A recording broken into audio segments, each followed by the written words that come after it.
Olá meninas, sejam bem-vindas. Boa noite para quem é noite, bom dia para quem é dia, boa tarde para quem ainda está no período da tarde. Sejam muito bem-vindas. Eu sou a Bruna Oneda, sou especialista em menopausa, idealizadora aqui desse perfil Menopausa Fit, com muitas novidades. E hoje a gente vai falar um pouquinho sobre os hormônios e os exercícios, se a gente consegue ativar, diminuir, potencializar a ação aí dos hormônios através dos exercícios físicos. E aí, meninas, vamos falar um pouquinho hoje sobre os hormônios. Eu falei bastante de hormônios essa semana nos meus stories e mesmo aqui no meu feed. Por quê? Uma pergunta que eu sempre recebo é se com a diminuição dos hormônios eu consigo ter respostas com o exercício. Então assim, diminuindo os hormônios eu consigo ganhar músculo, diminuindo os hormônios eu vou conseguir recuperar o meu osso, diminuindo os hormônios eu vou conseguir ter uma vida normal? Sim. Gente, é muito importante vocês entenderem que não existe nenhum processo irreversível do nosso corpo a não ser a morte. Então vamos entender como o nosso corpo, nossos hormônios e a nossa fisiologia, ela vai se adaptando a essas mudanças que vão acontecendo nos hormônios, tudo bem? Então meninas, vamos entender um pouquinho primeiro dessa questão dos hormônios da menopausa e outros hormônios que também podem ser ativados com os exercícios. Então vamos entender aí o que acontece. O nosso corpo, ele tem vários órgãos que são chamados de órgãos endócrinos. Que órgãos que são esses? São órgãos que produzem hormônios. Então a gente tem órgãos endócrinos no nosso cérebro, na nossa cabeça. A gente tem órgão endócrino no nosso abdômen. Os nossos ovários, que a gente ouve falar muito, são órgãos endócrinos. A gente ouve falar do pâncreas. Então, todos esses órgãos, eles produzem hormônios específicos e estes hormônios específicos, eles vão agir em locais específicos. Muitas de vocês começam a se ligar e pensar nos hormônios nessa fase da menopausa, porque com a diminuição de hormônios especificamente produzidos pelos ovários, que são o estrogênio e a progesterona, a falta desses hormônios trazem esses sintomas que você tem. Então, já vi gente aí perguntando de calor, tem gente que tem dores, tem gente que tem ressecamento vaginal, enfim. A diminuição de hormônios ovarianos trazem os sintomas da menopausa. E aí, o que eu quero falar hoje são de outros hormônios também, e como esses hormônios são relacionados aí com os hormônios da menopausa. Então, com a diminuição específica do estrogênio, a gente acaba tendo algumas alterações em outros hormônios também. Então, possivelmente, muitas de vocês ouviram falar que a resistência à insulina aumentou, que a insulina está maior do que era. E vamos entender um pouquinho isso. Então, assim, quando a gente diminui o estrogênio, o nosso organismo interpreta aí como um processo de envelhecimento. E alguns outros tecidos e órgãos são afetados pela diminuição do estrogênio, mas também são afetados pelo nosso processo natural de envelhecimento. O que acontece é que a diminuição do estrogênio bate aí com 50, 55 anos da mulher e de fato é quando a gente começa a sentir o peso do envelhecimento. Me entendam bem, gente, não estou sendo preconceituosa, estou falando da fisiologia do corpo, tá? Como funciona o nosso corpo. E aí, essa diminuição desses hormônios muitas vezes trazem outras consequências.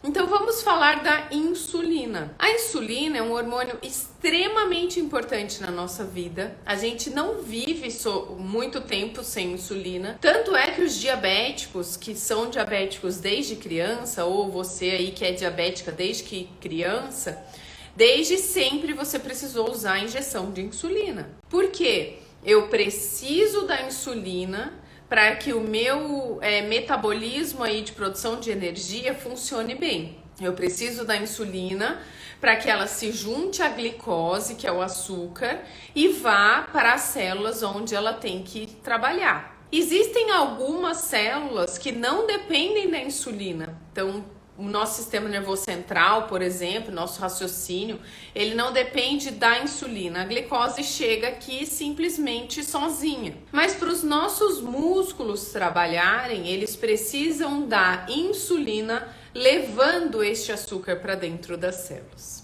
E o que acontece? Tanto com o processo de envelhecimento quanto com a menopausa. Que a gente percebe que este hormônio, a insulina, começa a sobrar no nosso corpo. Qual que é o problema de sobrar insulina? O problema de sobrar insulina é que, por que ela está sobrando? Porque ela não está conseguindo entrar para dentro da célula junto com a glicose. Então, o papel dela é pegar a glicose e ir com ela para dentro das células.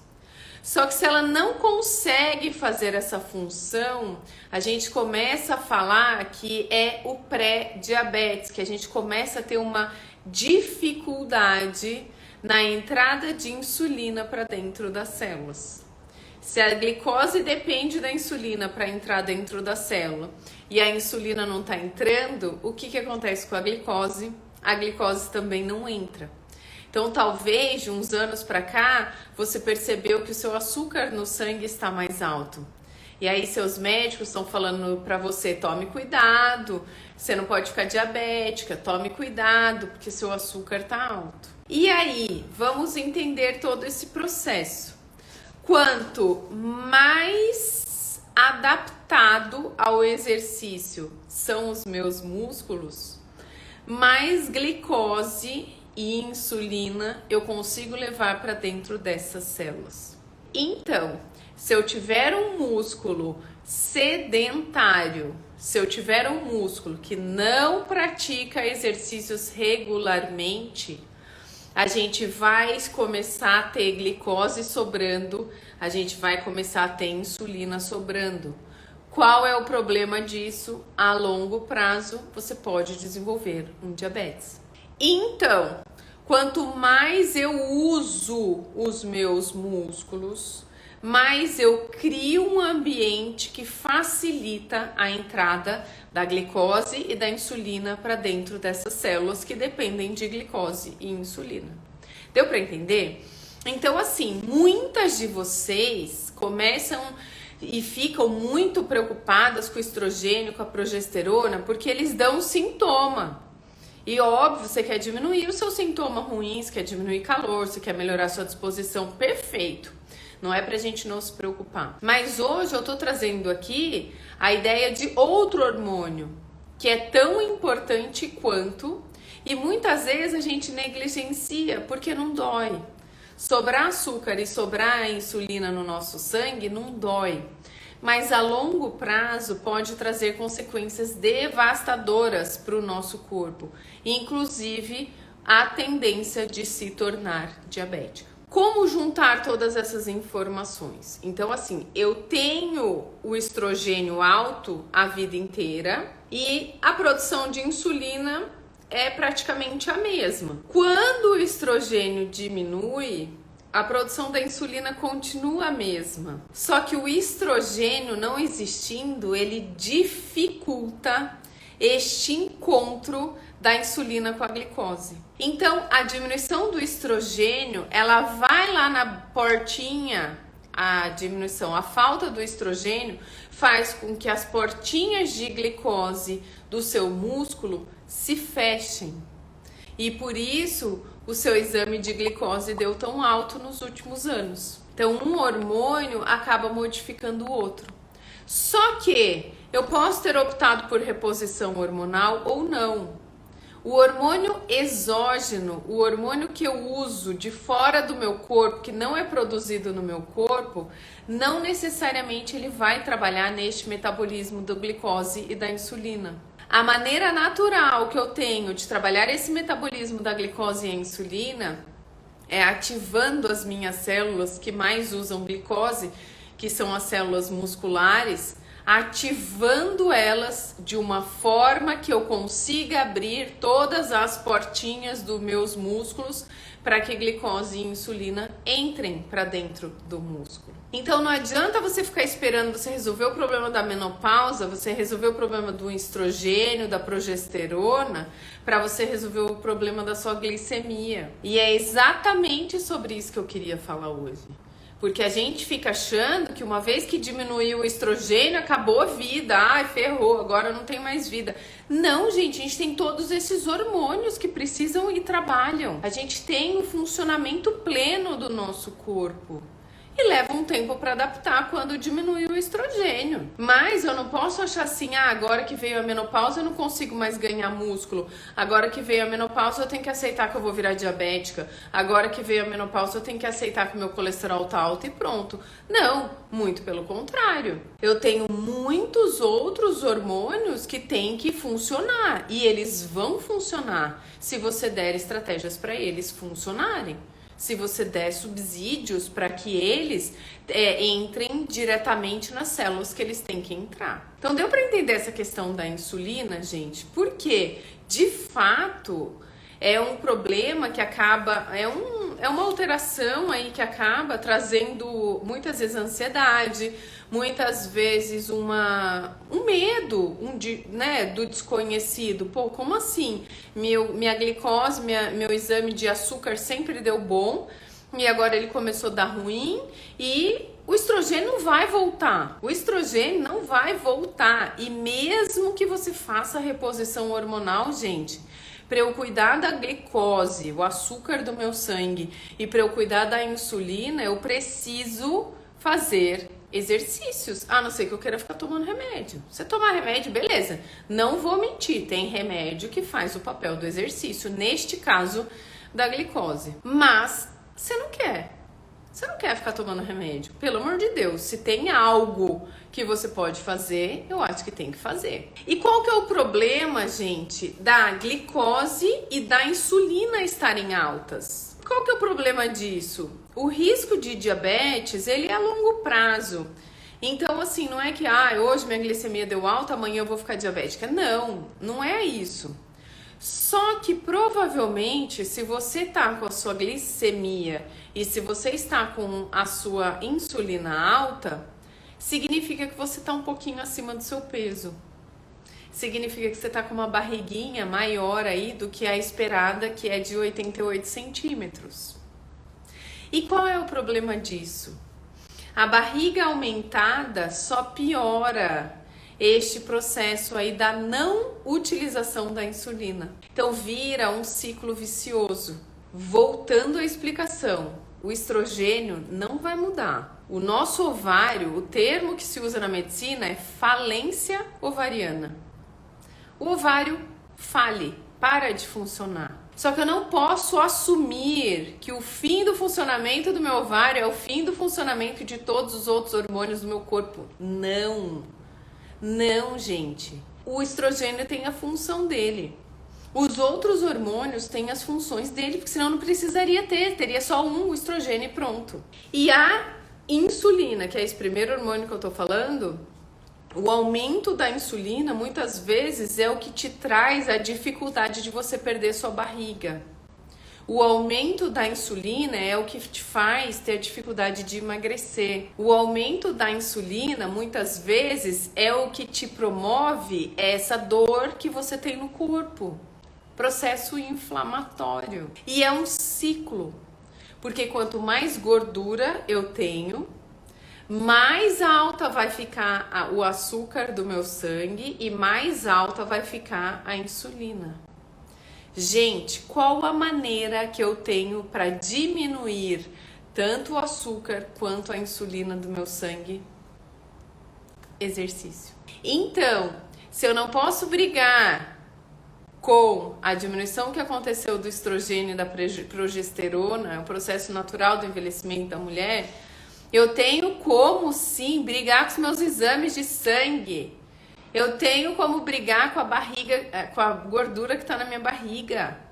Porque a única maneira natural que eu tenho de diminuir o exame, diminuir aí os níveis de açúcar, que é a glicose e insulina, é melhorando a captação das minhas células, dessas substâncias, tanto a glicose quanto a insulina. Como elas andam juntas, eu preciso otimizar os meus músculos para que eu consiga captar mais glicose e insulina. É linda a fisiologia, eu falo isso há anos, desde que eu dou aula de fisiologia na graduação, há mais de 15 anos eu fiz isso por muitos anos e dou aula até hoje na pós-graduação e assim, não tem outro jeito. As nossas células, elas são máquinas que funcionam da mesma forma, individualmente ou num conjunto que é o corpo inteiro. Cada célulazinha é capaz de absorver uma quantidade de glicose.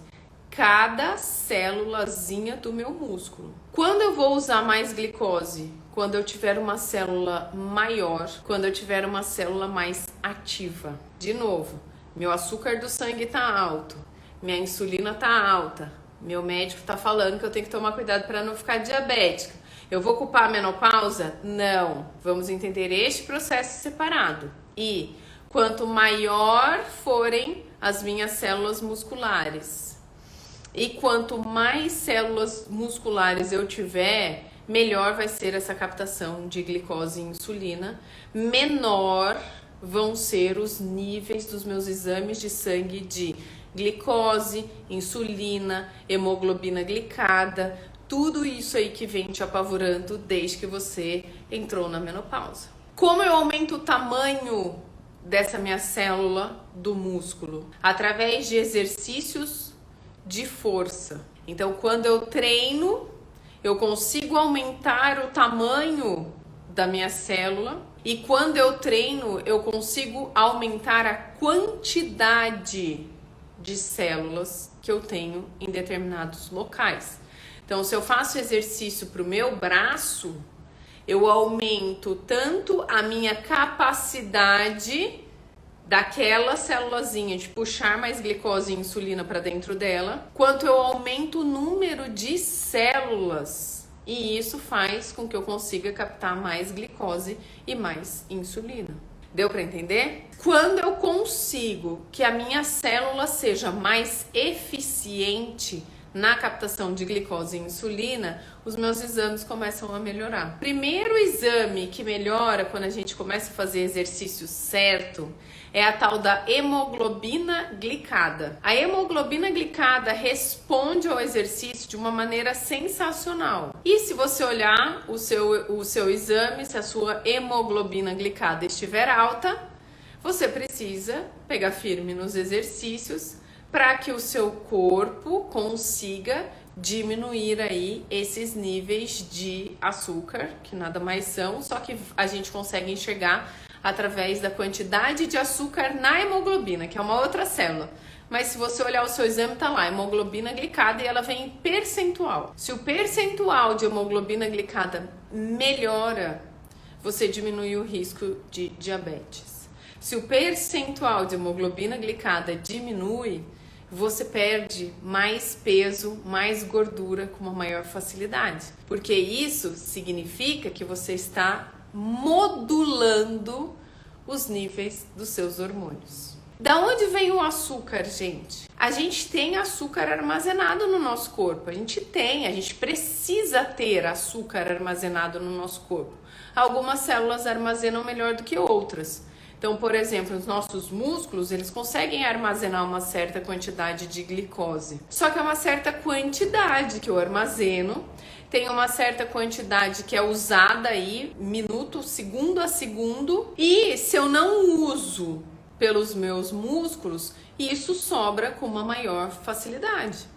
E da onde vem esse açúcar? Para ser armazenado ou não? Da minha alimentação. Então, assim, é importante comer os carboidratos. Ninguém aqui tá falando para ninguém não comer carboidrato. Você armazena este açúcar da fruta, do pão, dos bolos, das bolachas, de tudo que é carboidrato, da batata, da cenoura, do arroz, todo o carboidrato que você consome. O que é o carboidrato? Tem ali a molécula de açúcar. Então, todo o carboidrato que você consome, você passa pelo processo e pela digestão, aí ou você usa ele imediatamente, ou você armazena este carboidrato. Mas a gente tem, e é importante, o nosso fígado armazena açúcar também. É importante ter. Só que se eu começo a consumir carboidrato em excesso, e eu não estou com o meu metabolismo, não estou com um equilíbrio da minha insulina, infelizmente eu vou continuar com os níveis aumentados de insulina e carboidrato. Então não é assim, quanto mais carboidrato eu como, mais insulina eu produzo e mais glicose vai entrar na minha célula. Não, quanto mais carboidrato você come, mais insulina você produz. Mas não necessariamente a glicose e a insulina conseguem ir para dentro da célula. Então, se eu já estou conseguindo usar mais as duas através do exercício físico, um outro passo que é muito importante eu dar é diminuir o consumo. Porque aí eu vou começar a usar mais aquele açúcar que está armazenado e em algum momento o meu corpo segura o açúcar, mas começa a queimar o que a gente quer, que é a gordura. Se eu tô com o meu açúcar lá em cima, minha insulina explodindo, eu não queimo gordura. Olha que interessante. A insulina, ela é, eu vou falar uma palavra bonita aqui, lipogênica. A insulina capta, faz com que mais gordura seja armazenada. Então o metabolismo de glicose e o nosso metabolismo de gordura, eles andam muito próximos, eles se autorregulam praticamente.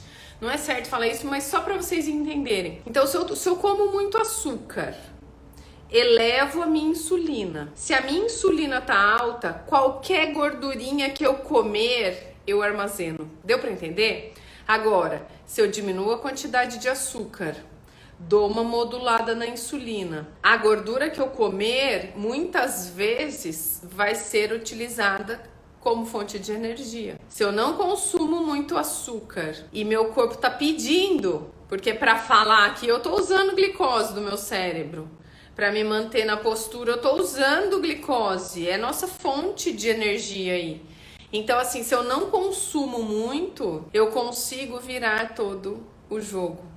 Tanto do próprio açúcar, e a gente está fugindo aí de virar diabéticas, quanto da gordura, que é o que a gente quer. Então, não dá para eu falar que, eu tô com minha barriga aumentada, mas tudo bem, meus exames estão bons e tá tudo bem. Seus exames estão bons até daqui a uns meses, porque junto com os 50 anos, se não vem a menopausa, vem o processo natural de envelhecimento. Então, gente, é meio que faz parte do envelhecimento, e principalmente do envelhecimento feminino, a gente tratar essas questões, porque a gente não quer ficar só aumentando a quantidade de remédios que a gente toma. Então, mesmo que a sua barriga esteticamente não te incomode e nos seus exames ainda está tudo bem, é muito importante que você tenha a sabedoria dessas informações e repense. Então a gente tem que repensar tudo. A gente tem que repensar o quanto que a gente come, o quanto que a gente está gastando. Então assim, se eu não posso depender do hormônio produzido pelo ovário, eu tenho que pensar em todo o restante dos meus hormônios, como é que eles funcionam. Não posso assumir que a menopausa é o fim de todo o metabolismo. Muito pelo contrário. Muito pelo contrário. A diminuição do estrogênio e do progesterona causam outras reações no corpo. O seu organismo é obrigado a se adaptar a menos estrogênio e progesterona. Então a insulina, gente, é importantíssimo a gente falar disso. No final dessa live, vai lá nos seus exames de sangue e dá uma olhadinha na glicose, se ela tá no nível que ela deveria estar, na insulina, se ela está no nível, se é que você já fez algum exame de insulina, se não fez não tem problema, mas também no exame que é a hemoglobina glicada. E não é para dar depressão em vocês, muito pelo contrário. Eu acho que a depressão seria se a gente não tivesse acesso gratuito a esses conhecimentos. Aí sim, essa pessoa que nunca ouviu falar disso, eu concordo que pode ficar depressiva.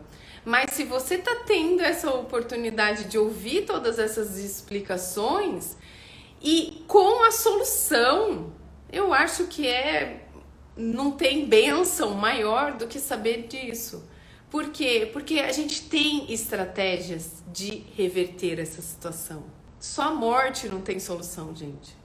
Agora, se eu tenho na minha mão, literalmente, porque é na minha mão que eu ponho o que eu vou pôr para dentro da minha boca. Se eu tenho na minha mão a opção de melhorar ou não minha saúde, eu não tenho que ficar depressiva. Eu tenho que ficar depressiva se não dependesse de mim cuidar da minha saúde. Falei da insulina. Então, assim, os exercícios físicos, gente, eu falei duas coisas. Primeira coisa, aumenta a quantidade de células. Então, é como se eu tivesse mais boquinhas ali comendo o açúcar. O exercício, ele aumenta a efetividade dessas células. Ele deixa minhas células mais famintas, vamos dizer assim. E aí, as minhas células consomem mais a glicose e a insulina que estão sobrando. Que exercícios? É muito importante dois tipos de exercícios nesse caso da glicose e insulina. Primeiro, eu já falei, exercícios com peso. Não é exercício com elástico, não é exercício com mola, não é exercício sem peso. É exercício com peso. O que é peso, gente? Pezinho, caneleira. No Menopausa Fit a gente usa garrafinhas com peso. Você pode usar saco de areia, você pode usar saco de feijão, arroz. Mas você precisa ter um peso extra do seu corpo. Senão você vai continuar com as mesmas células que você tem aí musculares. Se você treinar, fizer outros exercícios, você aumenta a fome dessas células, ok. Mas você não aumenta o tamanho dessas células. Então, exercícios com peso, e você precisa, para aumentar a fome dessas células também, você precisa de exercícios aeróbicos. Então, o que são os exercícios aeróbicos? São exercícios que a gente faz de maneira cíclica. Caminhada, corrida, andar de bicicleta, uma sequência de dança, uma sequência de exercícios aeróbicos do Menopausa Fit que você faz na sala da sua casa. São exercícios que trabalham aí o nosso coração e o nosso pulmão. Tanto para aumentar a fome das células, quanto para aumentar o tamanho das células, eu preciso de exercícios aeróbicos e com peso. Ah, eu faço só alongamento, vai melhorar a fome da minha célula? Não. Eu faço só pilates, vai melhorar a fome da minha célula? Vai, mas vai aumentar o tamanho da minha célula? Não. E por isso que é importante a junção de exercícios aeróbicos com exercícios de força ou exercícios de resistência. Tem um hormônio, gente, que se fala muito na menopausa, que é a tal da testosterona. A testosterona, ela é produzida em baixa quantidade a vida inteira da mulher. Então, desde que a gente está na adolescência, a nossa testosterona é mais baixa que a testosterona dos homens. Adianta eu ficar usando testosterona na menopausa para tentar suprir aí a falta dos outros hormônios? Não. Então, a testosterona, ela é sim prescrita na menopausa, beleza, não estou indo contra, mas o que a gente tem que entender, gente, é que a gente precisa estimular a função da testosterona. E muitas vezes a gente estimula a função da testosterona, que é aumentar a disposição, aumentar os nossos músculos, nos ajudar inclusive a perder gordura. Como? Eu preciso dar um estímulo, eu preciso fazer exercício físico. Existem alguns estudos que mostram que os exercícios físicos ajudam na produção de testosterona. Geralmente, mulheres que treinam têm a testosterona um pouco mais alta. Geralmente, um pouco mais alta do que as mulheres que não treinam. Mas ela é independente, gente, do estrogênio, da progesterona. Assim como a insulina que eu acabei de falar. Então, o fato de estar na menopausa não significa que eu estou fadada a ficar com a minha testosterona zero. Muito pelo contrário. Mulheres que treinam conseguem estimular essa produção de testosterona. Ou, se você não aumenta a testosterona, o exercício faz o papel que a testosterona faria no seu corpo.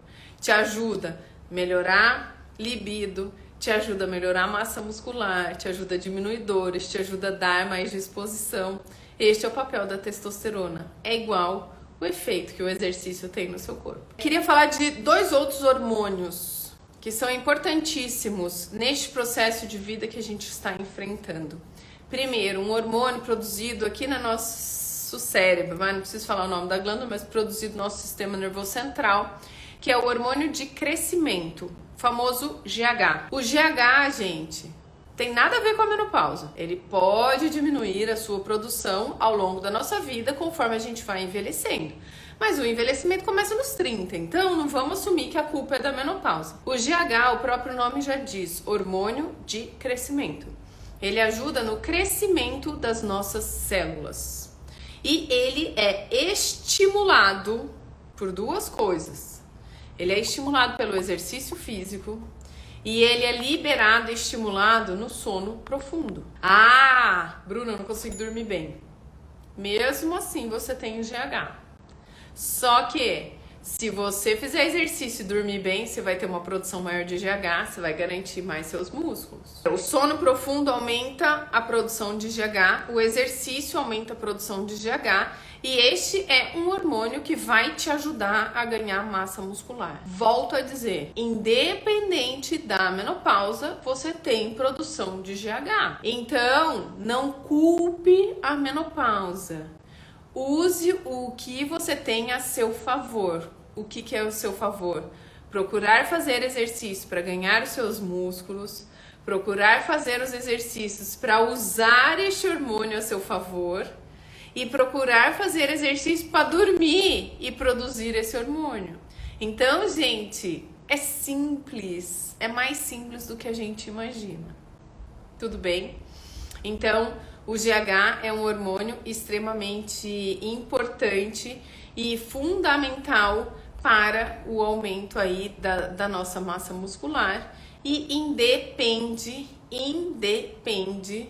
da menopausa. O GH, ele vai diminuindo conforme a gente vai ficando mais velhas. Não necessariamente com a menopausa, como eu falei, conforme a gente vai ficando mais velha. Então, nos 40... eu tenho uma produção de GH maior do que nos 50. Nos 50, eu tenho uma produção maior de GH do que nos 60. E assim por diante. Se eu já sei disso, se eu já sei que meu GH vai diminuir ano a ano, por que eu vou esperar passar a menopausa para começar a fazer exercício? Por que eu vou esperar anos e anos para fazer exercício e melhorar a minha insônia, sendo que eu posso melhorar isso hoje? Hoje, se você fizer exercício hoje ainda, 9 horas da noite, se você fizer uma sessão de alongamento, você dorme melhor hoje. Se você entra no ritmo dos exercícios, você dorme melhor em poucas semanas, gente. A não ser aquela pessoa que já testou, pode falar pra mim que tem insônia. Se você já testou exercício do Menopausa Fit, se você já testou exercícios de alongamento e por meses o Menopausa Fit e não melhorou a sua insônia, aí eu acredito que você não tem insônia. Se você nunca testou, infelizmente, não acredito nisso. Eu falei que eu ia falar de 2 hormônios, mas é só um, que era o GH. Então, assim, ó, falamos da insulina, testosterona e GH. Todos esses hormônios a gente consegue potencializar através dos exercícios físicos. E é isso, gente. Muito obrigada pela audiência de vocês. O conhecimento, de fato, ele liberta, né? O conhecimento é muito libertador. É com muita tranquilidade que eu sento aqui e passo para vocês essas informações, porque eu sei que essas informações, elas podem transformar a sua vida daqui pra frente. E não é o fim, né, gente? A menopausa é o começo da nova jornada aí. Beijo grande, nos vemos por aí. Muito obrigada pela audiência. Beijo, meninas!